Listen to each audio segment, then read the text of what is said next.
At the start of Act 3, Banquo, remember Macbeth's buddy, the guy who also heard the witch's prophecies, he gives us kind of the rundown of what's gone down since Duncan was murdered. Macbeth is king, all hail Macbeth, and Banquo realizes, you've gotten everything that the witches promised, and Duncan died suspiciously. Could you possibly have had something to do with that, Macbeth? So Banquo is getting suspicious, and he's kind of the only one who knows why Macbeth would have murdered the king, aside from, just wanting power and wealth and all of that. So as Banquo is thinking about this, Macbeth walks in because they're hanging out at court, where all of the rich nobles, the lords, the thanes, come to hang out with their king. So Macbeth says, Banquo, you're coming to my feast tonight, right? And Banquo says, yes, of course I'll be there. I'm just gonna go out for a quick horseback ride with my cool son Fleance, and we'll be back in time for dinner. And Macbeth says, great.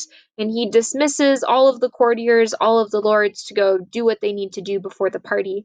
And once everybody has left, including Lady Macbeth, who Macbeth is leaving out of his plans, interesting, Macbeth calls in a couple of murderers. So we soon come to find out that Macbeth has hired these men to murder not just Banquo, but also Banquo's kid, Fleance. Because remember, Banquo's a threat because he knows or suspects what Macbeth has done, and Fleance is a threat because the witches told Banquo that his kids were going to be king, and Fleance is his kid.